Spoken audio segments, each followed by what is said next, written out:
find this clock. Count up.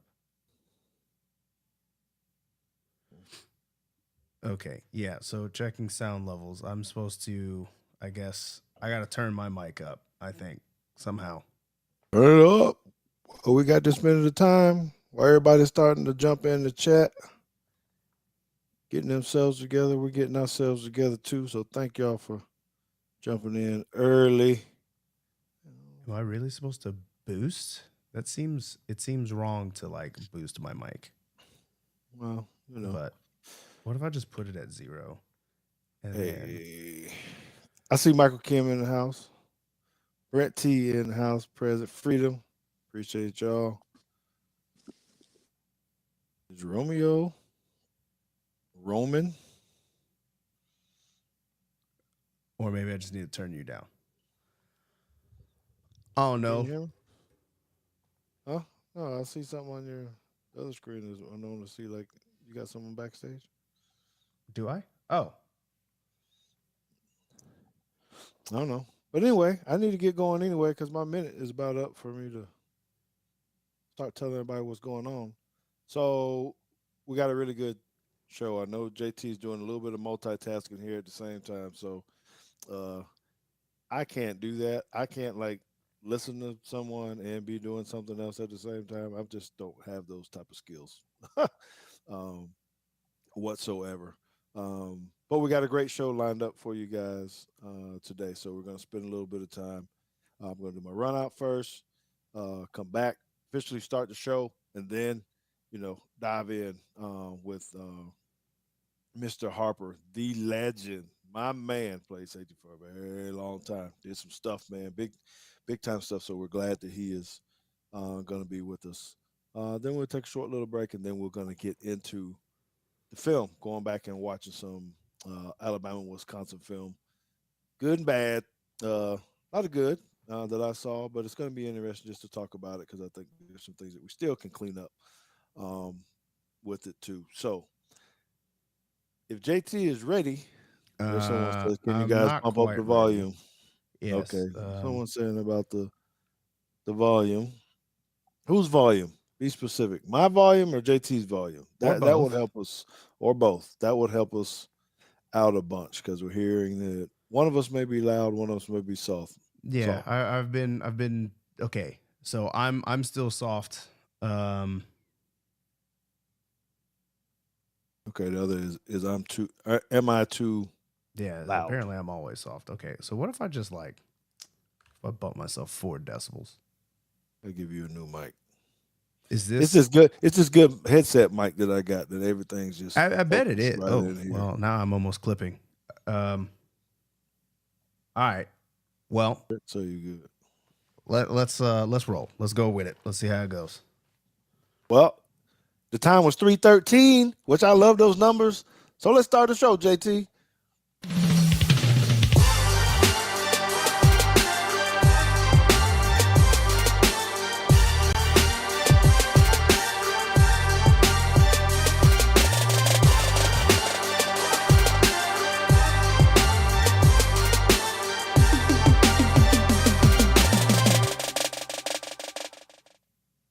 Hey, welcome back to everybody. We appreciate you all for being nice and early in this. Make sure you go ahead and hit that subscribe button. Right. Thank you if you're on our channel on YouTube, but also thank you for everyone who is on the Bama Standard channel as well. Hit the subscribe buttons in both places. Make sure you always tune into us weekly because of all the great content that you can get, not just with Alabama, but around the SEC as well. All right. So we got a good one for you guys today. Lots of good stuff and a little bit different because we got half of the show where we can talk about uh, SEC stuff and then the other part with the film. So we're going to jump right into that. But before we do that, I need to give you guys my run out. So Sunday, if you pay any attention to the National Football League, the Dallas Cowboys took a butt whooping. The JT actually got to see in person, I guess, and it was just, there were so many bad things, but it's really not about them losing. Okay, it is about what happened to me the day after. So on Monday, after we had this thromping and everybody teasing me about it, um, I still wore my Dallas Cowboy shirt. So when I went to go get something to eat, um, this customer, I didn't know him, just someone there at the same place I was at, kind of looked at me and he says, "Are you okay?" Uh, I notice I said, "This is a stranger," just kind of looking at me, and I was like, "Excuse me?" He said, "Do you need a hug? Are you okay?" And he was looking very, very serious. And I was like, "What are you talking about?" So I was really starting to get a little bit concerned. And then he says, "Your shirt. You got on a Dallas Cowboys shirt.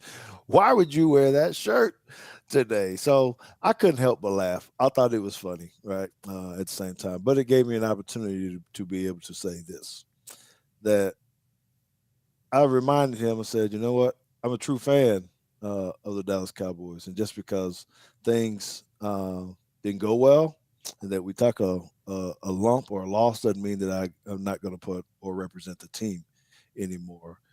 And I need to remind some people that, you know, if you're going to be a true fan, be a true fan. Don't be just fair weather stuff. You can not like the athletic director. You cannot like the owner.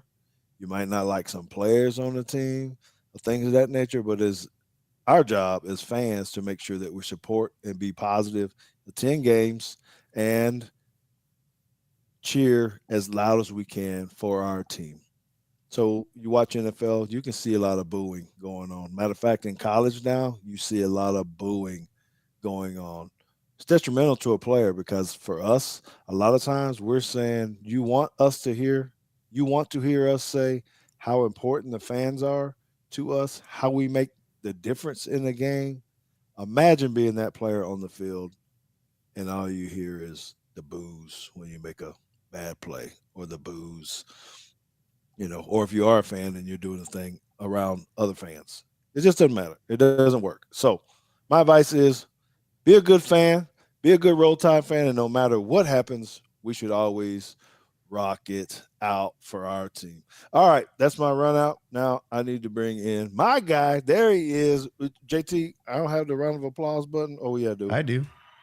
Did that Oh, turn out for me? it's Went real on? quiet. There it is. Okay. It's hey, that sounds like a different one, a new one. But I'm glad you were here. Hopefully, you're a good fan. I don't know how you reacted at the game and all that kind of stuff, but we'll have to talk about it because we got so much other stuff to talk about, right? Uh, so this is going to be pretty good, man. I hope you're excited about this show just as much as I am. And I know we went over just a little bit, just getting started, so I want to go ahead and try to get to our special guest. You cool with that? Yeah, let's do it. All right. So this gentleman I actually been able to be around a lot. Y'all know him from his tremendous days of being one of the best safeties to ever come through the National Football League, but also at University of Alabama. He's always been helpful to me. Has been a good mentor for me with this media stuff, and I'm very glad and thankful that he's able to come on to this show today. I have not figured out his wardrobe. I haven't seen his picture yet, so I don't know what he has on. But I'll tell you what, he always mixes it up very well with the type of shoes that he wears, bow ties, funny looking suits, all that kind of stuff. JT, can we go ahead and bring in our man, Mr. Roman Harper from the SEC Network? Yeah, yeah, there he is. There he is. Yeah. Yeah, man. Super Bowl champion. You know what I'm talking about, man? So this is good, man. Thank you for joining us, Roman. We appreciate it. Can't hear him. Oh, yeah, I can't hear him either. I don't know if he's Um, muted. Hold on.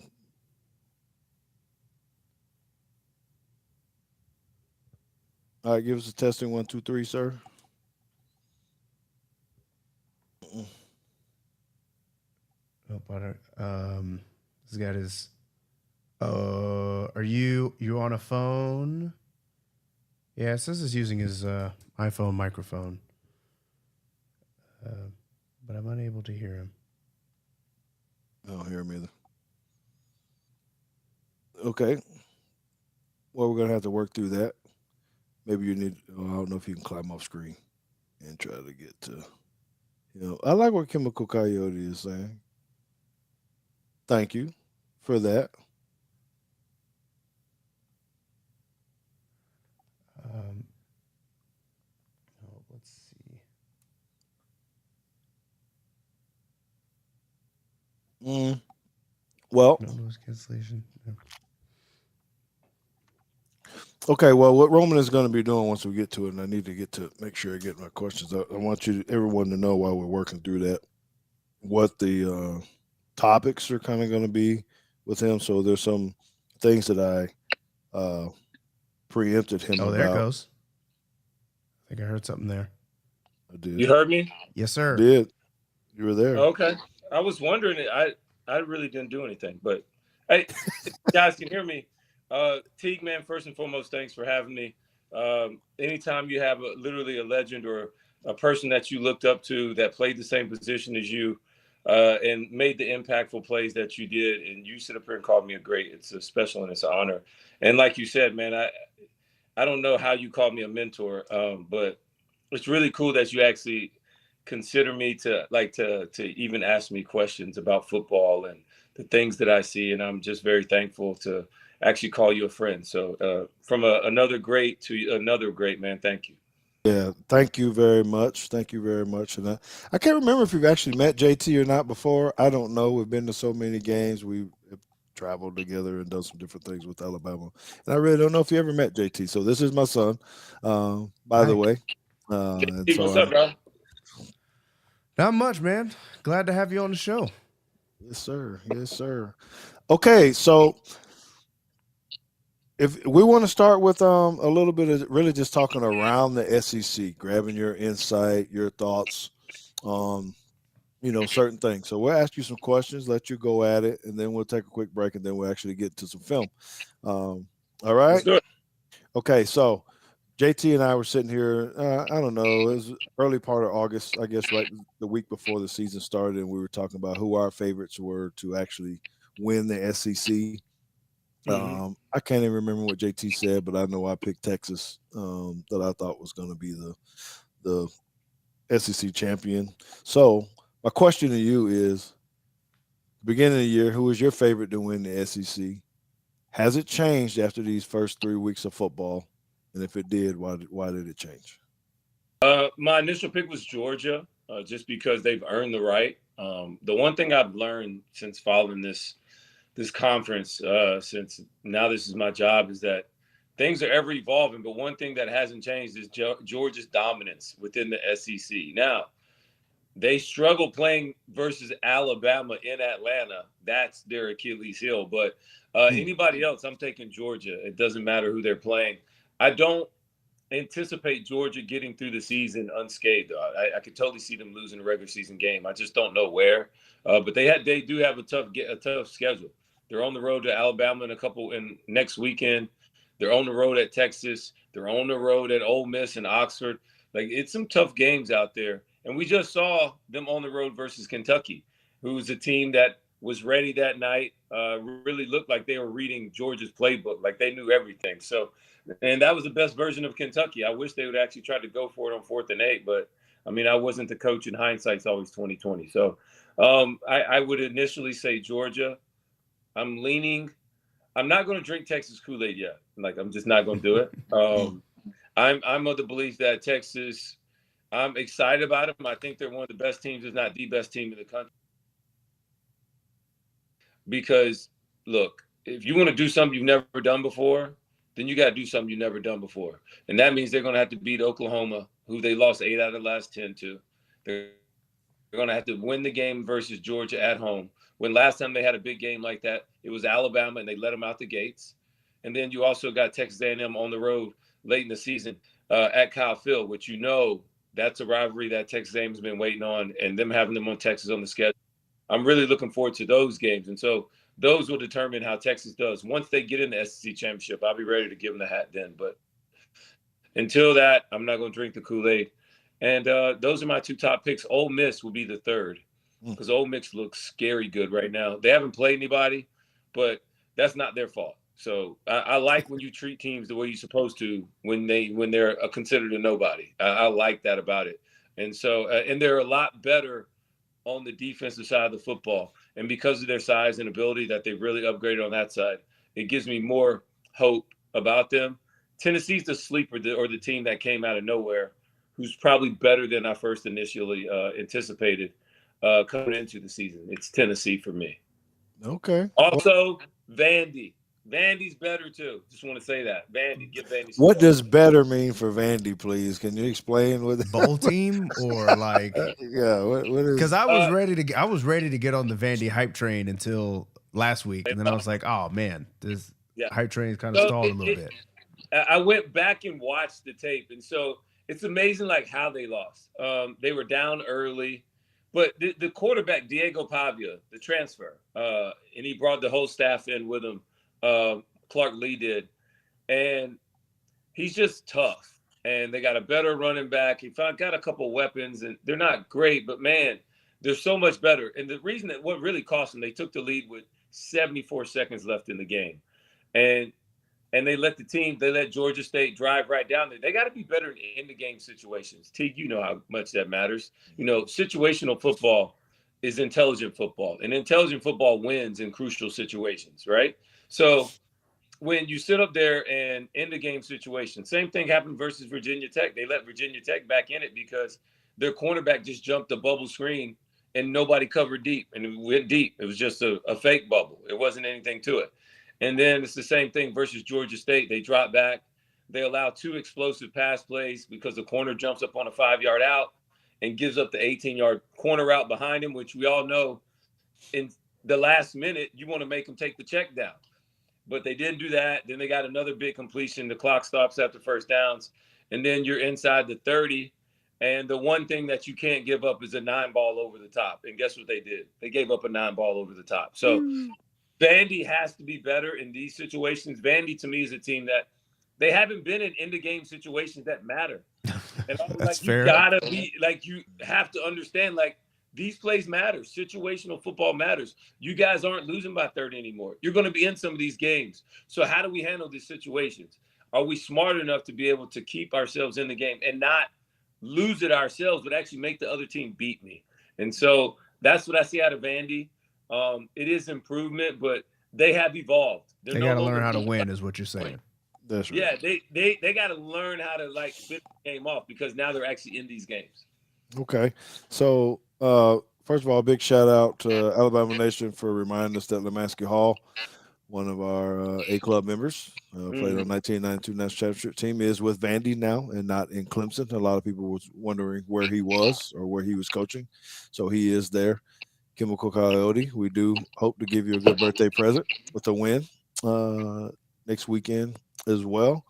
Okay, so you guys shout out to my younger nephew, my younger cousin, Harding Harper, who's actually on the staff as well. So wait, say that again because it kind of broke up on me. What was your family member's name? Your nephew's name? I have a younger cousin. No, my younger cousin. Oh, His okay. name's Harding Harper. He's on the staff at Andy. So shout out to him as well. Excellent. I see why you love him. But what you two didn't mention, and I wanted to ask you guys this, was about Missouri. Yeah. Nobody. We're still. I know we kind of did this. They were kind of my sleeper in the beginning, anyway. So I don't know. Should we still be on this hype train? Are they pretenders? Are they contenders? What do y'all think? I'm gonna let Roman answer that. Then I want JT to answer. I'll go first. I definitely think there are contenders. The way they beat Boston College, and I like that it was a gritty win. That they got down 14 early, then they came back. That shows a little something about you. You got a little grit to you. I like that about this team. I like that they actually got the run game going for the first time, and that was good. And then when you got to have it, they're still going to loot the burden and find a way. This defense is better than I thought it would be after losing some guys in the secondary and on the linebacker core to the NFL. So that's really good. But honestly, it's just with Missouri, they have to win the games that they're supposed to. And they have I would say the most manageable, I won't say easiest, but they have the most manageable schedule in the SEC, according to the experts all year. So we'll see what happens. But they have to be competitive. We'll see how it is when they face up against the big boys and when they will be pushed. And will they be able to handle the pressure of everybody picking them and being the favorite and not being snuck up on? So that's what I feel about Missouri. They are one of the teams, though, that nobody's talking about. They definitely have a way into the college football playoffs. I don't know so much about how bullish I am on them winning or getting into the SEC championship game. Okay. Thank you for that. I'm looking at the comments really fast, JT, and I just wanted to address this because I know a lot of people are going to ask about the Georgia Alabama game. And I need to remind everybody You that talking about this one right here?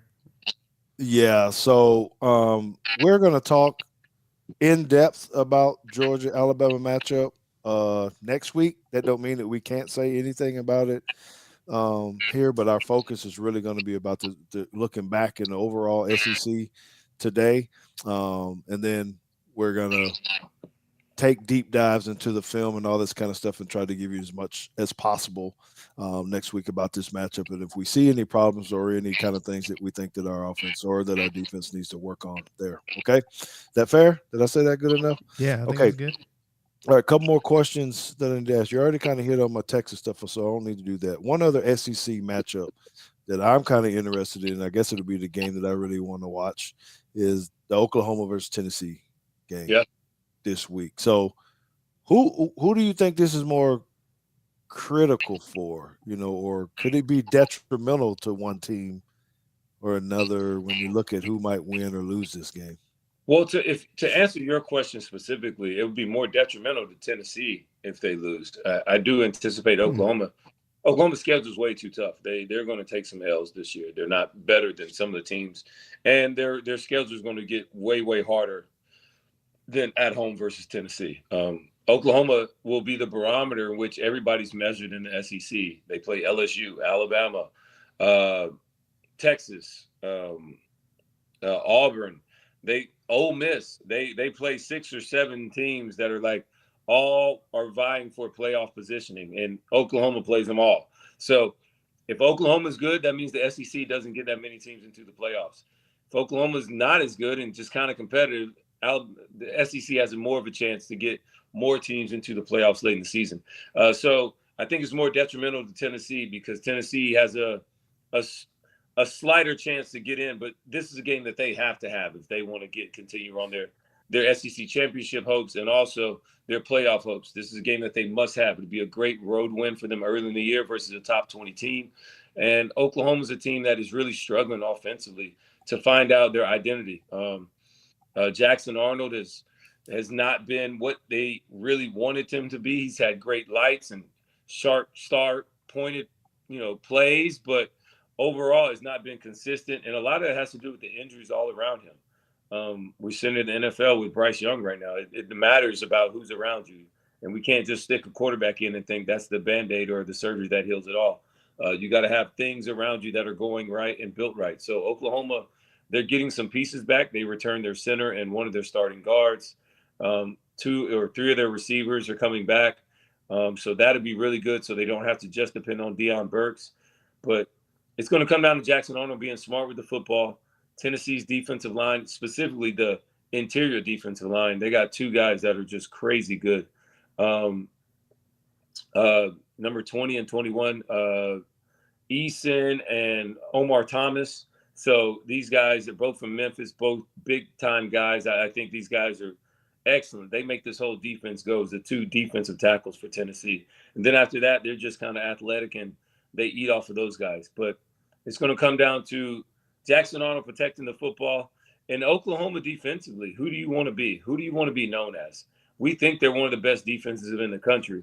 Well, you go out here and have a great game versus Tennessee, you'll be known as one of the best defenses in the country. They forced a lot of turnovers. They need to force turnovers in this game and set their offense up in scoring positions.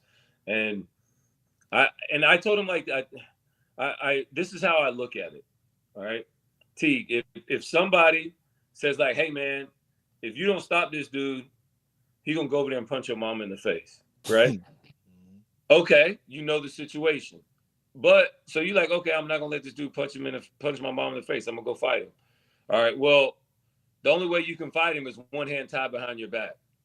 Does that mean you're not going to go? No. Exactly. Still gonna go. That's exactly what I say to Oklahoma. Your offense is struggling. You're going to go into this game with one hand tied behind your back, but that don't mean you got to go, that you don't go. So who are you? You can't have any mental errors. You can't get any blown coverages. You have to be smarter and make this team earn it all the way down the field, every down. And you got to get lined up and be ready because Tennessee's tempo is what beats a lot of teams. So they know all these things. They had Josh Heupel up there. They know who he is. And this is what I really, really enjoy because deep down, Heupel don't like them for real. And so that's what Yeah. I'm really looking forward to. It's like we're going to play buddy Wow. before the game, but deep down, they want that game. So it's going to really come down to it. And I'm looking forward to it. So Okay, let well, me. before we move on, I got a couple of audience questions that we need to churn through real quick. I think a couple of them are easy. One of them is Jackson Arnold or Arch Manning, which I think you're probably going with Arch Manning based on what you just said about. What are we talking about? Just overall? Yeah, just overall. I mean, Arch Manning has a much smaller size of what we saw. I'll be honest with you. First of all, before I talk about Arch, I got to shout out my boy Archie Manning, who's blessed this earth with a third generation of another Manning quarterback. This guy just keeps blessing the earth. His loins just run deep. And his father Cooper did a good job too. And his mom, who's actually I heard is a great athlete. So I would definitely. Arch was not perfect in this last game. He missed some throws. He wasn't perfect, but he made some highlight plays. So that's all most of us are going to see. But I actually watched the whole game in the tape. He wasn't perfect, but he showed a lot of characteristics that you like. And with versus UTSA, he really took advantage of some stuff. But I mean, I saw it in the first game though. He did some RPO stuff, and honestly, he looks like he's been doing it since he's about 12, which he probably has been. I'm sorry, I'm laughing at AK. Who do you think has the best defense in the SEC right now? Right now, so far. Oh, that's so tough. I mean, I'm going to go with Georgia because they're just so athletic and so physically dominant. Like at all levels, they're just so good, and they make stuff just so hard on you. So I will, until Georgia proves me wrong, I will go with Georgia. Another team that's good is Tennessee's better than I thought. Missouri's got some pretty good guys, but Texas as well. Texas is very, very athletic, and they got pros at the line at a couple of positions. Yes, sir. Yes, sir. Well, it's always tough to try to deal out with this, the teams, and how good they are, particularly early. Right now everyone's healthy and doing things. Is late in the season when things start, you start getting bumps and bruises. Okay, I know you guys have a lot of questions. And that is excellent. Thank you guys for being in the chat. We love to see it. Keep it coming, and we'll get. Yes, and I'm holding them and marking them for later. So yes, and this will be my last question before we take a break. Okay, JT. And our break is only like 90 seconds, so it's not very much of a drink. But we need to know the SEC coach who's on the hottest seat right now. Oh, we know who that is. Can he cool it off? No, I mean he's just riding co-pilot right now. It's like, let's be honest with each other. Who is it first? Go ahead and say it. We all know who it is, but who are you saying is on the hottest seat? Nobody else is on the hot seat. I don't think anybody else is on the hot seat. Everybody's good. Arkansas looks way better. Sam Pittman's not on the hot seat. It's good. Everybody else is just newly there. It's Billy Napier for sure. And I think he's just riding co-pilot right now. I don't anticipate them getting better. And everybody's going to want to talk about the quarterbacks. My only suggestion about the quarterbacks is just a suggestion because it's still Billy Napier's team and he is the head coach. And so it is his call. I respect and love football enough to not sit over here and talk out the side of my mouth and be that disrespectful to say, like, I know what they should be doing and this is how it is. I'm not that. But I would suggest that they have more of a feel of the game. When one quarterback is actually hot, or don't just stick the flag in the sand and say, we're just going to rotate from series to series. Because, like, what if we have a feel? Like, what if one guy's off? What if one guy's hot? Mm-hmm. Like, let's play the game. Let's play the game. And so that would be my only suggestion as far as the quarterback. But it doesn't even matter about the quarterback because Florida defensively is terrible. They're awful. They don't tackle well. They're out of they blow assignments. Their eyes are bad. Like it's a lot going on, and I don't know how good they are because their defense is so bad. It didn't matter if Florida finally started getting some offense in the game because defensively they never stopped Texas A&M. They never made it hard on Texas A&M, and to me that is a huge red flag. When I'm breaking down the film, you let a tight end run right down the middle of the field and nobody guards him because nobody knows where their eyes are at or who's covering what. It was just a bad look, a disappointing performance for the second straight time.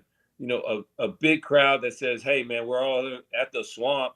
You know, everybody's gonna tell you about the swamp, and dude, they ain't doing nothing but catching gators in the swamp right now. Like that's Yeah, all. you're right. That You know what gator I mean? meat. Nobody doing Yeah, nothing but catching gators over there. Like that's what it is. It ain't scaring nobody right now. So don't do them gators like that, man. Don't do them gators like that. We had a friend of the Gator family they on doing the that to them. show not too long ago, so we're not They gonna doing talk that to bad about them. themselves.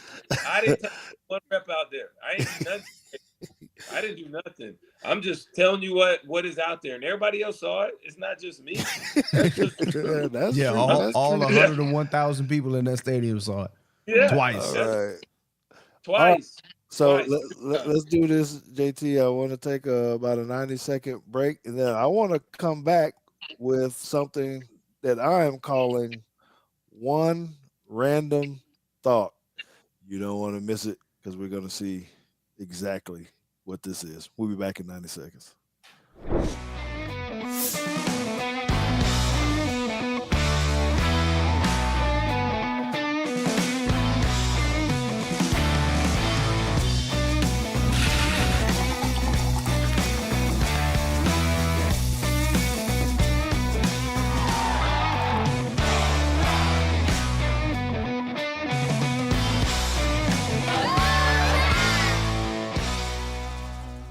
This is George Teague, and I'm launching my own text-based coffee talk newsletter. My favorite part of this is that although you get to know me some, I get to share more of myself with you through this newsletter. It's going to come straight to your phone, and I can't wait to share personal stories, the highs and lows of my football journey, my work journey, all the things I'm doing in media, the passions that I have on and off the field. So I'm about inspiring, educating, empowering others through sports and beyond. Head over to joinsubtext.com/George T or go to today's show notes to join my newsletter today.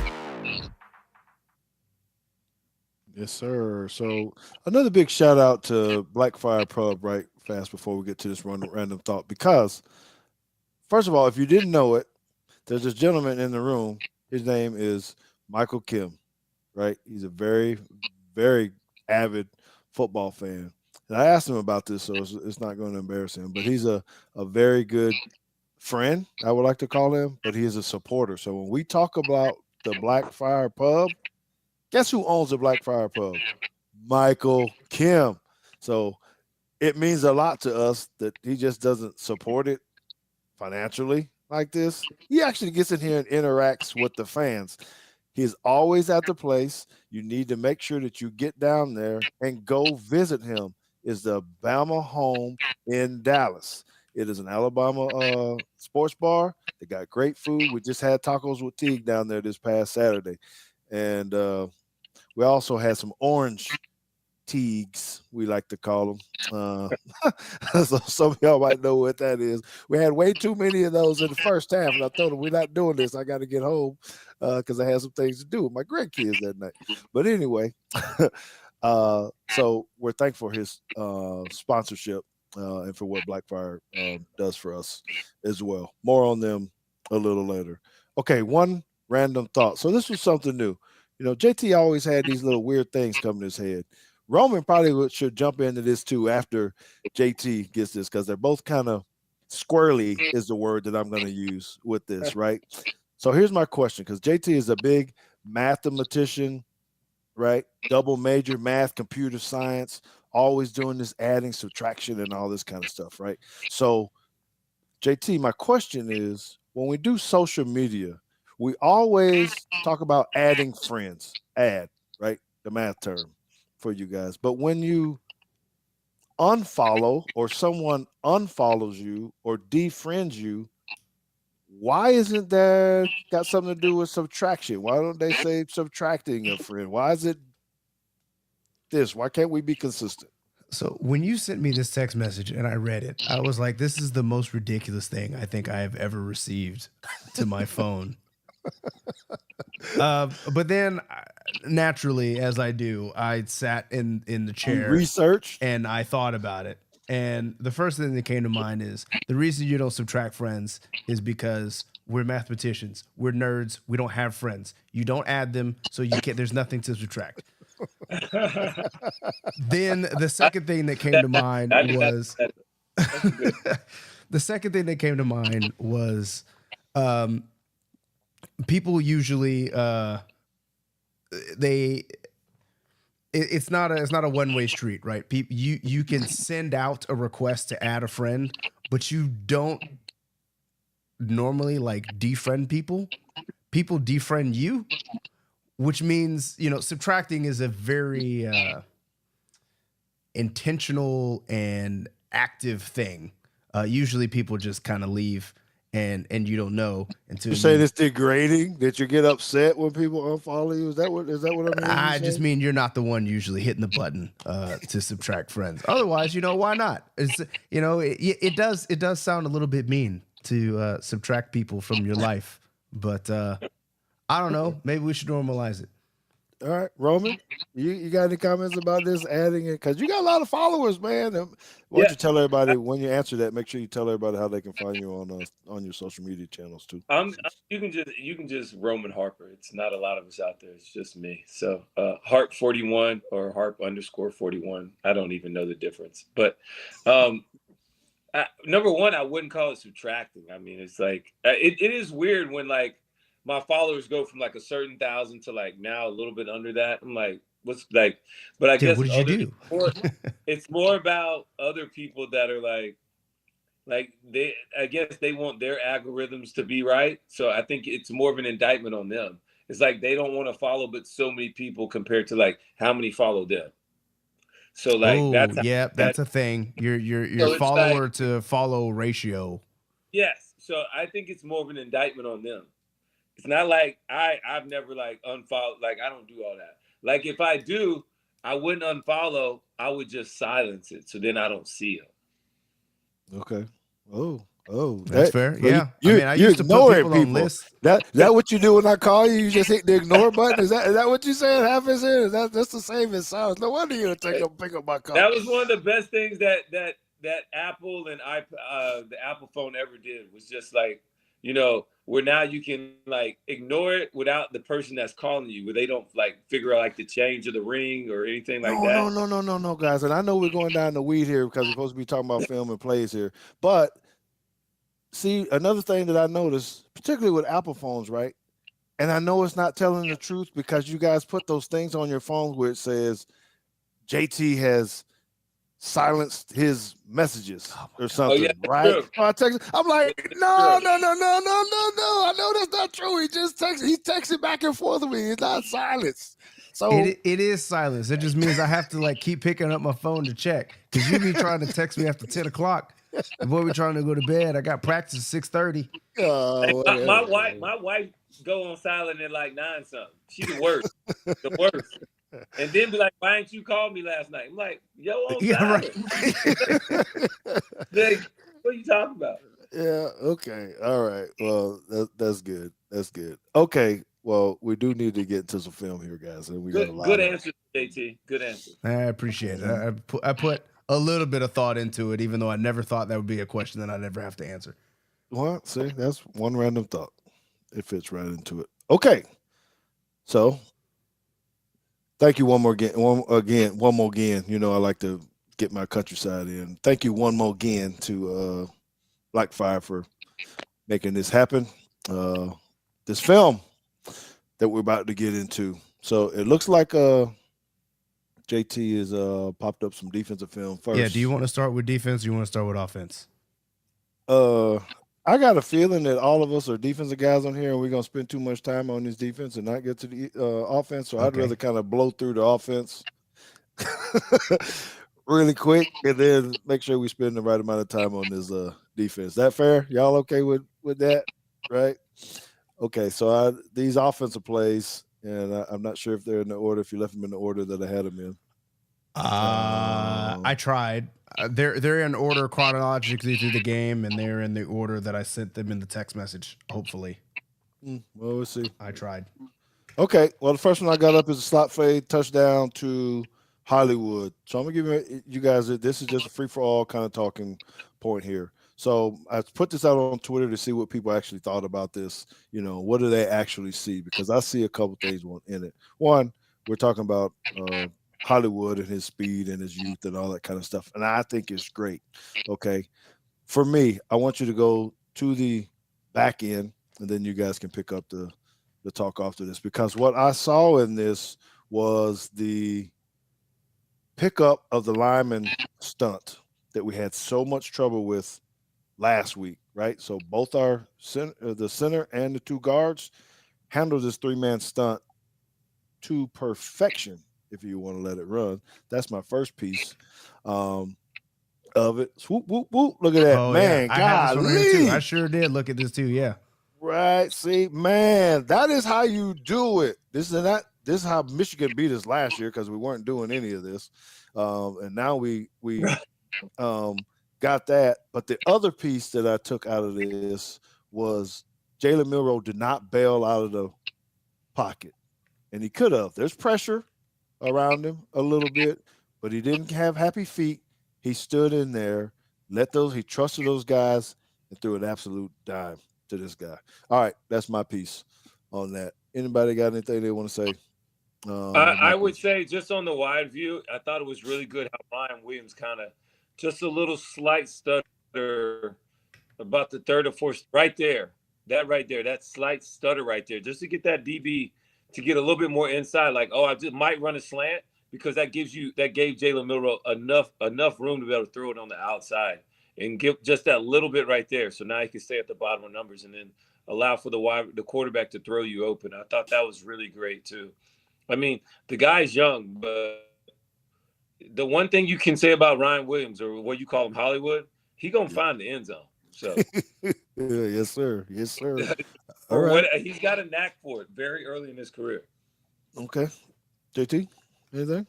No, I had forgot that. That's why I actually put this, because I had picked this clip too. But I was looking at the wide copy, so when I saw this, I was like, yeah, there wasn't really too much I wanted to say. I mean, we know how fast Ryan Williams is and all that, and how many times the announcer is going to remind us that he's 17 throughout the rest of the season. So over that, JT, like if I hear that again, I'm like, can we talk Yeah, about no, him? I'm gonna have to have. We're gonna have to have. We're gonna have to take shots every time we hear him. Yeah. Hear one of the commentators tell us that he's 17 again. Okay. All right. Next clip. This is Inside Zone, I believe. Yes. Run. Okay. So thank you for getting to the back end real quick. So first, I just wanted you to see that our linemen pick up the stunt again. I'm harping on this just because I felt like we were fair last week, but we were very negative, in some cases towards technical things. And it's amazing how much different this looked in 1 week, right? So they got in on this, but I need for y'all to look on the other side, right? Number 4, their inside linebacker. What in the world is going on with this linebacker? How he end up going to his left when everything is going to the right? He ain't want none. That's all. So he could have been in there if he puts his arm on the correct side of that lineman and not run out of there. He makes it very hard. Teague, what I see a lot of times, a lot of teams doing that cross dog blitz between linebackers, where one's coming and then they anticipate him getting a cross face, and then the other linebacker's initial fit is to think on backside that it's going to cut back. Okay. But I think Alabama does a great job here, and from their center to the right guard, when they start off, they don't just fire out like normal zone blocking. They actually kind of like duck waddle. You see those two? Those shuffle. Yeah, those shuffles keep square. They're able to take on more stuff, and they stay square instead of letting things kind of get behind them or the early stunts get them. So I thought that was really good to just see that part of it as well. That's a little small detail that's not normal, but they are doing that, and that it just gives them more ability to pick up those second level blockers or the early stunts from the D line. I love it. I love it, and I love your terminology. Duck waddle. It's We something got like JT. You need to add that in there into your playbook too on blocking schemes. They like to duck waddle when we're okay. All right. Another one. Yeah, so this one here I put on because I thought that this the design of this route was phenomenal. Because it's not, to me, it didn't look like a standard, stutter and go. There was some manipulation here with the keys. intention. What was that, Roman? Yeah, It was intention. It was. yeah. But So I he's gotta- kind of just standing here waiting for this ball, but Yep. you've got this crosser in here that's attracting his eyes, and you've got the post that's attracting his eyes. So I think at first look, you're thinking that this might be some kind of scramble drill, and it's not. He's actually being patient here, trying to wait so that he can take off and throw at grass. And this is why I love Kellen DeBoer. I just think there's so much film study and so much stuff to pick up stuff like this that if you just be patient and wait, guy's gonna leave and vacate the spot, right? So it frustrates me on the other side because I don't know what they're doing on defense. But So they're playing a cover 3. I saw this. I did a breakdown. If you run it back to the beginning, I thought Jalen Milroe did a great job of, if you start it, now stop it right here. He's watching this bottom corner here. This is who he's following. Yes. And if he goes high with our inside Jeremy Bernard receiver, because he's going to fill this stop route. So they're just going to say China, China, China. I want you to see me. I want him to say China. So he knows I'm stopped on the outside. And stop right there before you finish your So- thought because I want to explain China to everybody. China is like a smash, or the outside guy is going to stop at the 5-yard hitch because Yes. we got a lot of first-year people, so we need to let them Yep, know and then that's what China the flat route guy is going to expand with him. He's going to go, right? Yes. is. So we want that to happen. We want all of this to happen. And then as soon as the corner flies high with Bernard, take off. And it's perfect how it times up. Just watch it. It's timed up right. You can tell they practiced it right there. Now you go. Yes. Beautiful. was Excellent point by Perfect throw. Excellent point by both of you. Thank you for your expert analysis. You can see he's got his eyes on the right spot, but it's dead on. say again. JT's dead on it. It's very intentional. Like this whole play design, it was perfect. This was a big time play for me. And you got to understand, Wisconsin had just missed the field goal, and so you got 40 something seconds left in the half. Do you sit on it? Are you conservative? This is the first play they dial up. Boom, big play. Yep. And then they come right back and score next. And guys, we didn't even talk about it, but I'm going to keep saying it because he needs the props too. Is Jalen Milroe didn't bail out of there again? He still had people around him. He actually took a shot there at the end of the play where I don't think he wasn't. Last week I felt like he would have been trying to leave, and so 7 days later, it's a lot different. Caden Proctor difference. Man, I saw number 74 on TV. I was like, this dude is huge, man. He put these pads on. I knew he was big, but I didn't know he was that big. Good Lord. But anyway, okay, next one.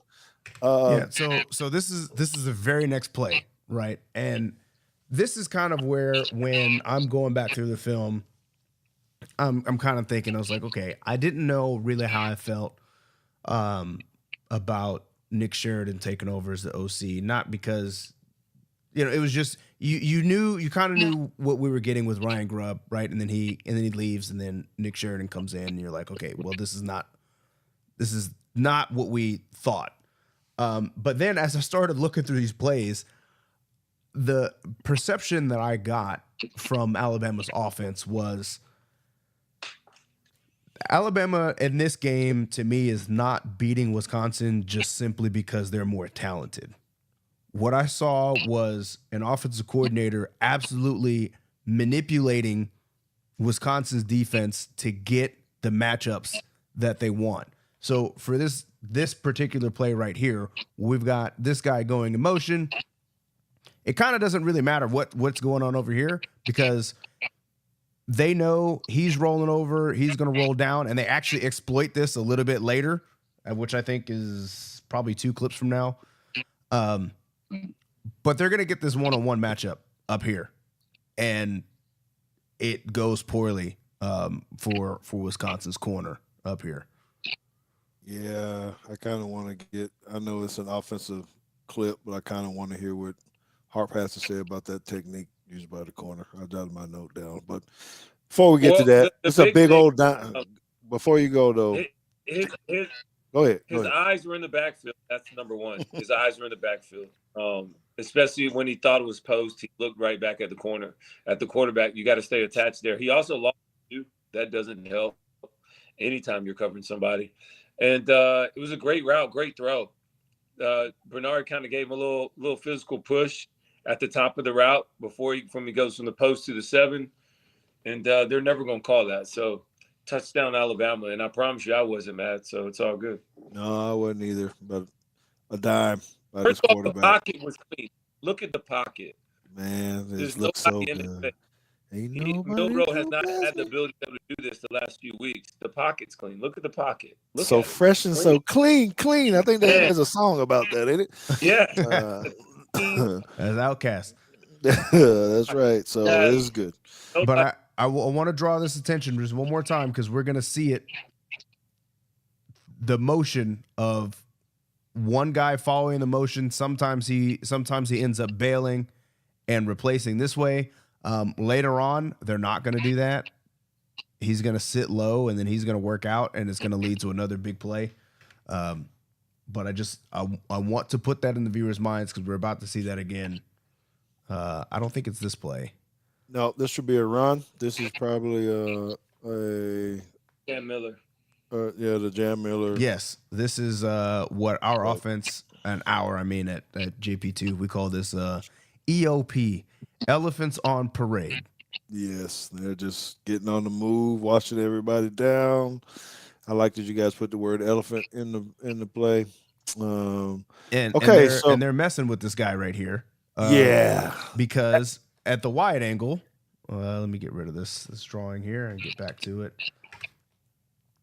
He's actually, look, I don't know what their scheme was this game, but he's actually going to try to rob a hook here.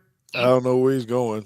I don't either, but in my opinion, I think he's relating to number 2 on this side because the nickel's going to blitz. The nickel needs to time this up way better. Oh, yes, you're right. Thank you for reminding me. Yes, because he does go. Yeah, he's never going to get there from that wide. Never. I don't know. I don't know who he thinks he's fooling. So the other guy that I'm talking about the end man on the line of scrimmage is a problem. This is the one I want. No. Their defensive end or backer. So what I want you guys to see this, and then later when we get to our defensive plays, I want to point this out because this guy, when you actually run it, he doesn't tighten down. Not taking anything away from our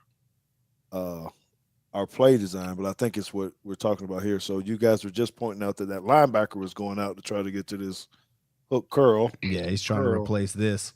But the defensive end, when you watch this, all of our elephants get on the parade going to the left. That guy doesn't go to his right.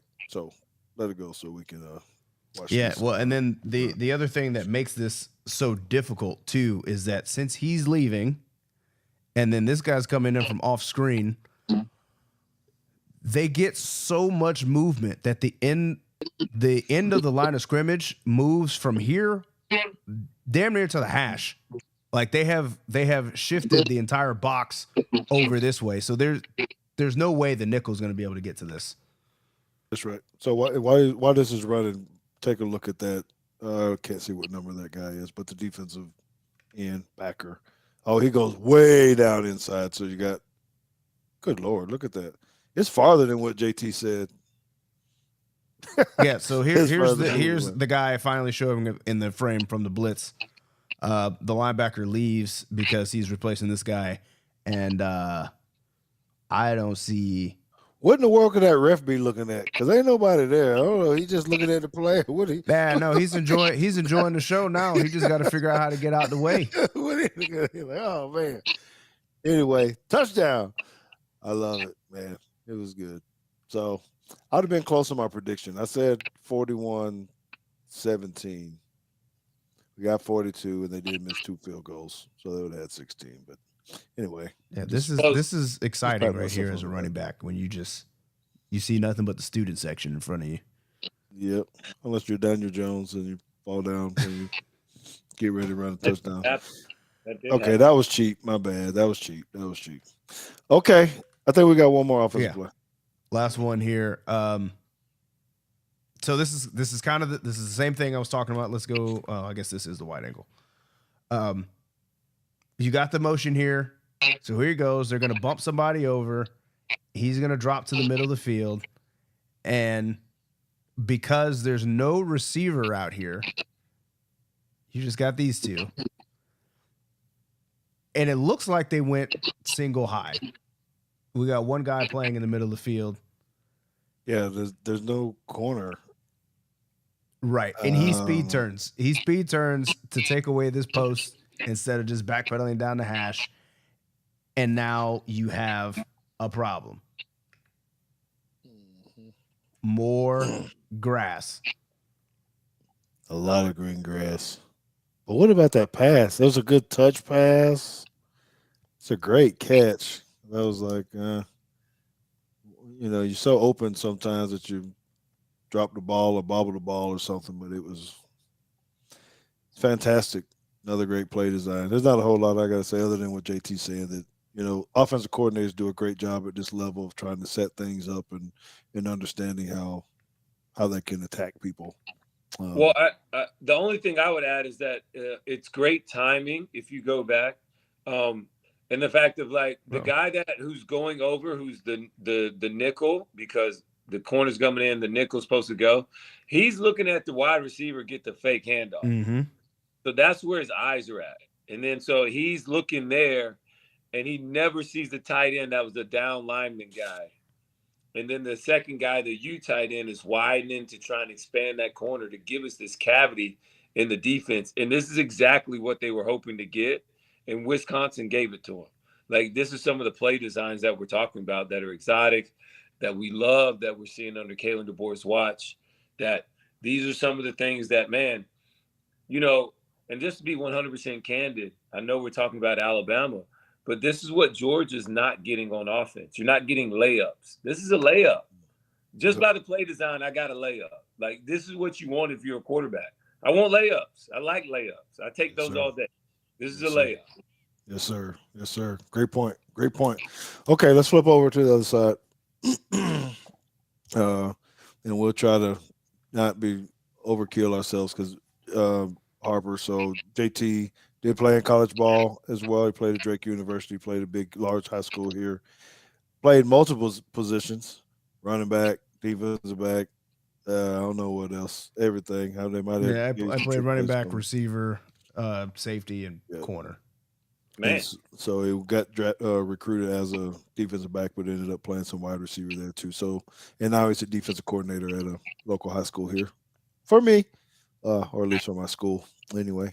And so we all love defensive backs, and we tend to look in the back end. So we won't give you all overkill, is what we're saying, with a lot of defensive backs in this room right now. All right, first play. So this is the first play of Alabama's defensive series. And the reason I picked this one just because as a defensive coordinator, I'm always trying to figure out, okay, what is our, how are we going to start the game? Do we want to be aggressive? Do we want to send people? Do we want to just play base? And a lot of times I just opt to stay on our base defense because I know that the offense coordinator on the other side of the ball is going to script me anyway and see what we're going to do. And I'm just like, look, I'm not going to give you anything. Not Kane Womack. He's like, screw you guys. I'm sitting a corner blitz right now. Yep. Well, he also thought run was being called on the first play. So, And he trusts his athletes probably more than you do high school guys. So, well, yeah, absolutely. There's no way I'm sending any of my corners to do anything, bro. You stay back, protect the 9 ball, and we're gonna tackle with 9, and you just show up later whenever you get there. So no doubt. yeah, so and I think this is good. And Harper, you can put on this. And I had one piece of concern with this in the timing, just depending on who the quarterback is and all that kind of stuff, because we're kind of almost in a similar situation. Yes, sir.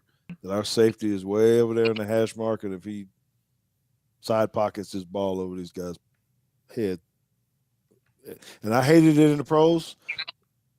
It was fun because corners blitzed and all that kind of stuff, but I was a safety, and you had to get over there and try to cover DK Metcalf or whoever, Michael Irvin, one-on-one out there as a safety, and you're coming inside out. Man, let me tell y'all something. Stuttering goals and all that. Ooh, I don't know how you felt about it, Roman, but man, that was a little, a little scary for me. Teague, I hated it. We ran that mostly versus Atlanta, so I was on Julio Jones, and I'm just like, bro, like, and the corner blitz never really gets there like we all think. It never. If you're not blitzing instant run, he's not getting to the quarterback. It's a reason why they don't run a lot of them. They just don't work that well, especially on pass situations. They don't work. I'm telling you, they don't. A corner's not beating any block. Like, the only way they get the sack is if nobody blocks them. That's the new way to keep guys happy, man. You get to make plays, you get a little film. They won't transfer out. Man, I got to blitz a little bit too, put on my film. But anyway. Great that's good. team tackling, though, which I think Alabama did a good job of overall. Is when you play all much these better this week. You got to be able to. Yes. All right. Next clip. We got 6 more. So unfortunately, this happens to be the clip that Pilot Van Dyke goes down with a knee injury. But that's not what we put it on here.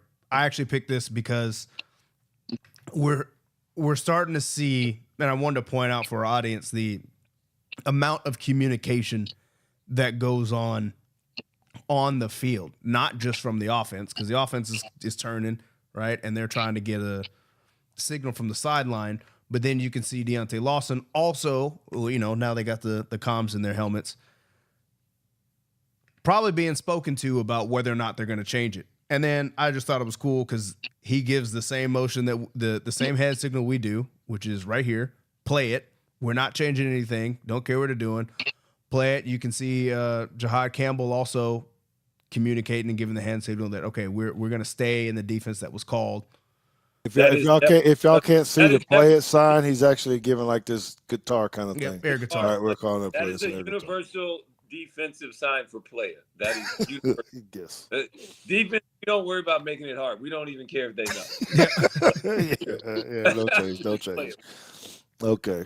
But I wanted to point this out because it's good to communicate, but you also have to communicate quickly because there's another clip on here where they're communicating and it takes them a little bit too long. Yeah, way too long. Not a little bit.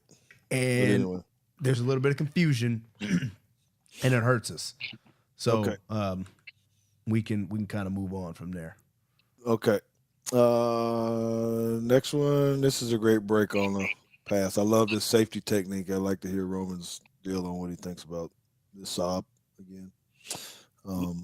Yeah, this was a good quarter, half defense. So quarters down here on the bottom, quarter. So inside break, safety takes. Now Alabama, you setting yourself up for an in and go, like in and go. Gonna jump up on them too quick. Mm-hmm. You setting yourself up for a dig right here and go just by this wide receiver because the corner's supposed to go on top. He's going outside. I have no idea. But if the wide receiver breaks inside, corner's got to climb high to protect for the double move right there. And then up top, they're doing a good job of just playing cover 2. They're just showing it differently. Yeah, but you got a pole runner here too, which I don't know. I don't know how often we do this, but I saw this. I was like, oh look, we got a little bit of a Tampa 2 going. Yes, up top you're playing 2, cover 2, Tampa 2, and down here at the bottom you're running quarters. So inside release, wide receiver inside break, safety takes. Keon Sibes, he's really done a good job of really finding ways to be active and get his hand on the ball early in the season. And, sometimes it becomes a magnet. Like once you get 2, you get 3. And once So you get 3, what number did you guys call this in the pros in your coverage? Was this cover 6? Was this cover? Yeah. Yes. 8. Depending on your coach, right? Okay, Yeah, we had a long talk in Belgium on whether or not we like to call it cover 6 or something else, and I think 2 on one side, 4 on the other. 6. 6. Like what it is. We just talk about subtraction. Now you got to add multiplication in there. 2 times 4 is 8, though, man. Come on, bro. Oh, okay. Well, your times in it. I was just adding. You know what I'm saying? Yeah, but then like if you're gonna play 4 across the board, you're gonna play 4 on one side and 4 on the other side. We're not gonna call that cover 8, are we? No, it's just quarters, right? Yeah, you call it 4. 8 to me seems like a zone blitz concept, so we know the difference, but it has some tendencies that looks like a cover 4. So we're gonna call it cover 6 on. Yeah, I like 6. I like that. I like. Fine, we can do it this week. I disagree, but that's fine. Okay, so this the next play. Did you move on? Next play. All right, so this might be. Oh, okay. So here it is. Yes. We'll go to the wide angle because now we're looking at Malachi Moore and Jahai Campbell trying to figure out what the hell's going on. So you can see Malachi getting frustrated because Jahai's not listening to him. I don't know. Maybe he can't. I can't imagine. Linebackers don't get listen. Linebackers don't listen, man. They get tuned in. They try to worry about the run and all that other stuff. They put that mouthpiece in. It's over. He said put the mouthpiece in. They can't hear anything when they put the mouthpiece in. Their ears shut off.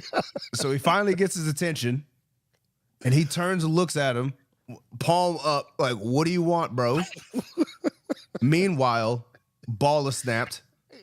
And now he has all he sees is a guy going this way. He don't know whether it's a puller or not. So he's going here and it's all messed up. So let me get to the end zone.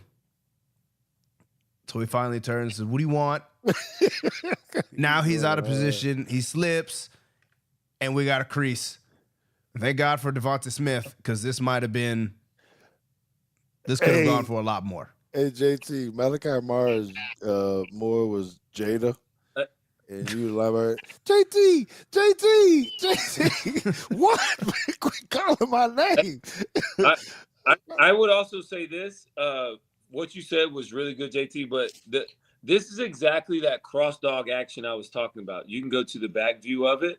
So Deontay Lawson is blitzing here. And so he's supposed to hit it. He's on your right side. Hold on, stop right there. Your cross blitz? Yeah, it's a cross blitz. So Jihad's folding back like I talked about, getting ready to play the cutback. The biggest thing is Deontay Lawson has to get in. He can't go backside of this block here, engaging with number 71. He's got to go there so they know what they're talking about. The backside, he's on the wrong side of the circle him right there.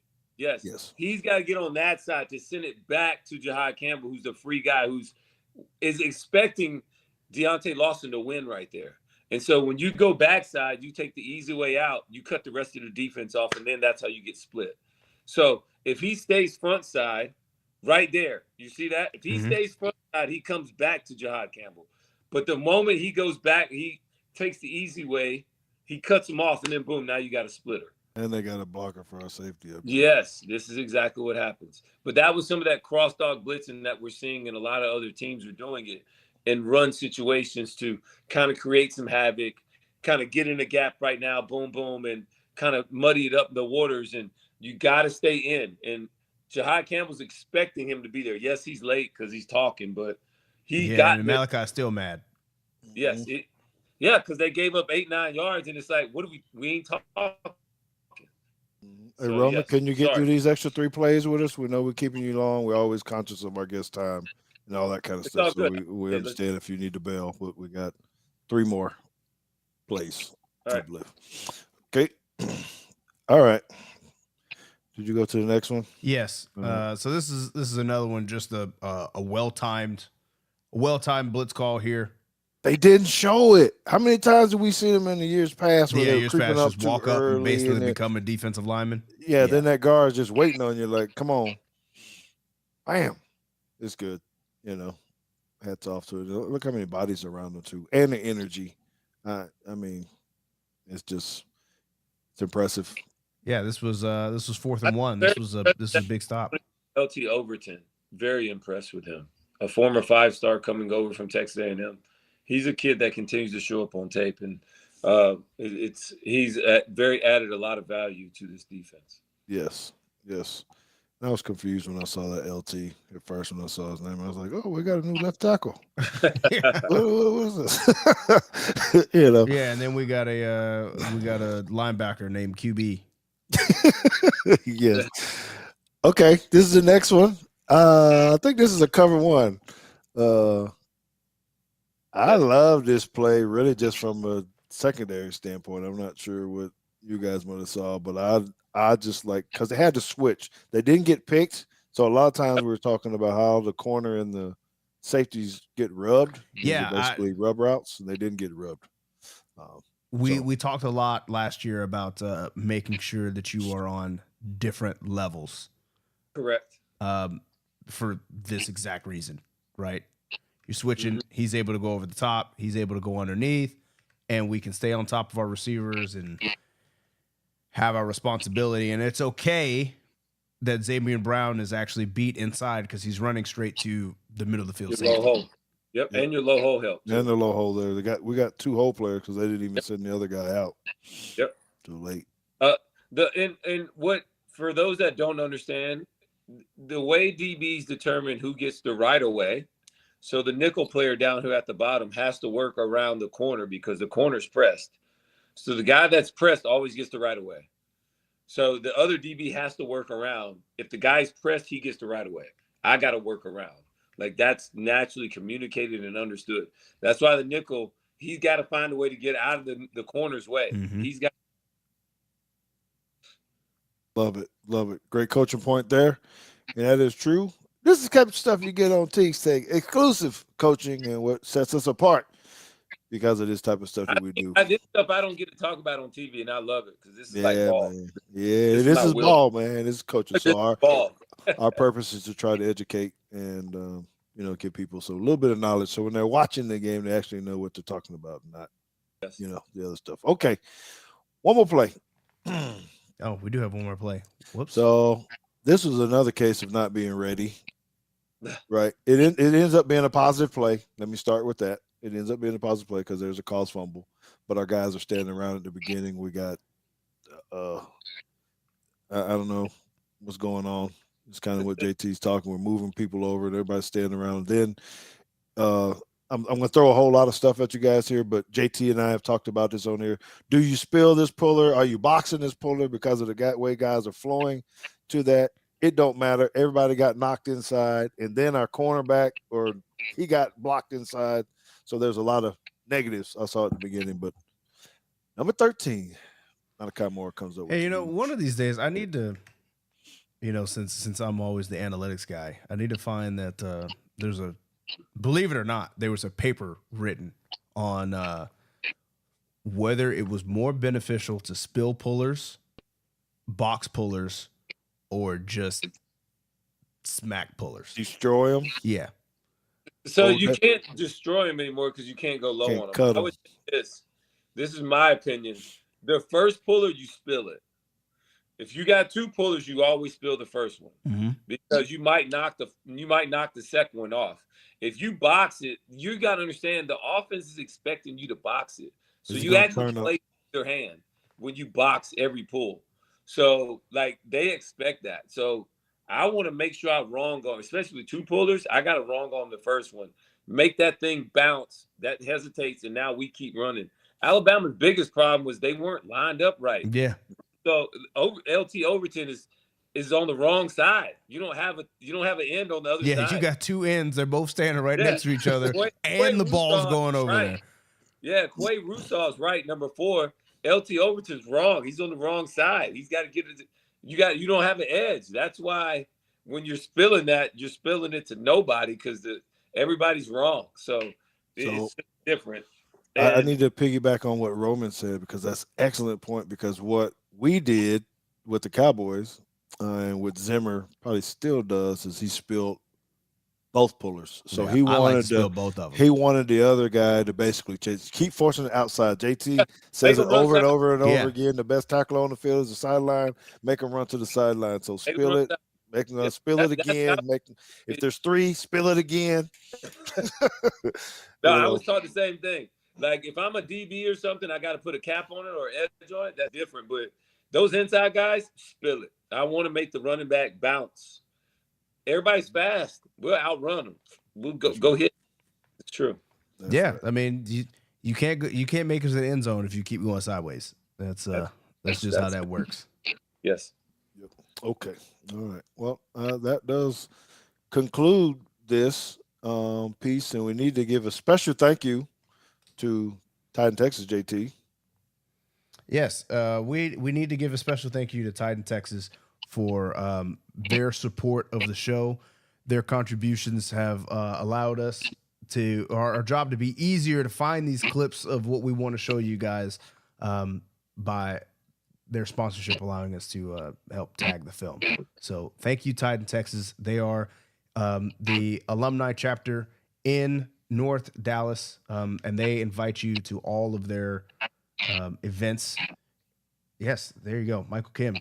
He also vouching for him. Titan Texas invites you, all Alabama fans, alumni alike in North Texas, to come volunteer and to come and be a guest at all of their functions. Hey, Teague, man, that's big time. I remember we were talking like half a year ago. You're like, man, how do you get the film? This, that, and that. Look at you. You got the film, dog. I mean, this is it. You got everything. This is exactly what I'm talking about. This is big time. Hey, we try to be different. We're trying to set ourselves apart, and we hope that our viewers enjoy this. And again, we have to thank our sponsors for making this happen because this stuff ain't free, dog. and people don't want to give it up either. Right? I told you, I was like, bro, I only get it because I work where I work. That's like I get everything. Stop fucking. That's right. So, but what's more important to us, Roman, is having people like you come on to our show and trusting us and believing us and helping us make this one of the best podcasts out there. So it means a lot to me. One, because you're, Alabama alum, and AK, tell your friends in our A club. But it means a lot just that I could ask you to come, and you kind of just gave me the sure, man. What do you want? When is it? That kind of thing. So I do appreciate it very much. I kid with you all the time.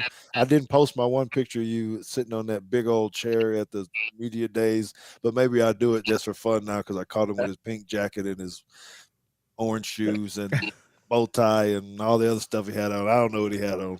Hey, just know it was fresh,